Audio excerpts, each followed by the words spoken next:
Zenny, pasensya ka na, ha? Alam ko maiipit ka dito sa loan na to dahil pumirma ka na guarantor eh.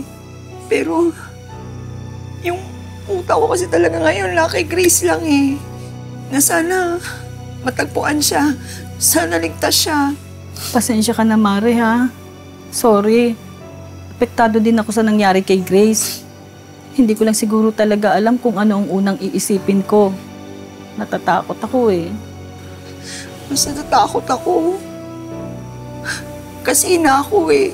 Tapos wala akong magawa. Eh, yung mga cell towers dun, bagsak din. Ano bang sabi sa embahada? Wala din eh. Naghihintay lang din sila. Ang laki ng pinsala ng earthquake doon. Kaya yung tanging dasal ko, sana hindi sila sumuko sa paghahanap sa mga biktima. Nay, ito po pala yung dagdag po dun sa ihuhulog natin sa utang natin, tsaka panggastos na rin po dito sa bahay. Salamat ah. Pasensya ka na. May panggastos ka pa ba? Okay lang po ako, Nay. Tinabi pa po ako sa ATM ko.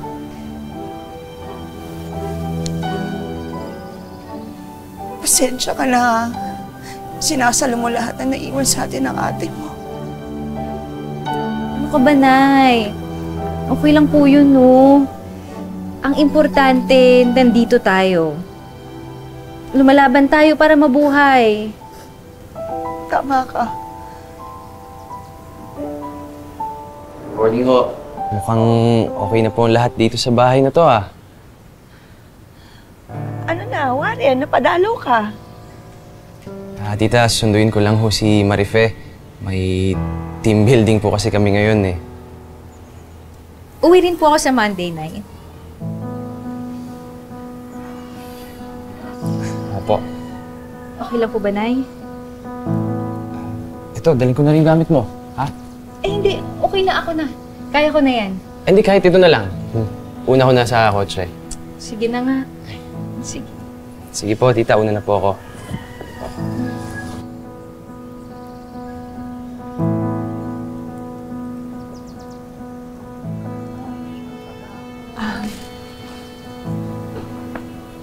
Nak, sandali ah. Ano bang meron kayo ni Warren? Wala naman, Nay. Magkaibigan po kami. Best friends po kami, di ba, Nay? Bakit po? Magkaibigan? Hindi pa sila hiwalay ng ate mo. Nay, pinipilit na po namin ni Warren na makamove on sa pagkawala ni ate. Sana kayo rin po.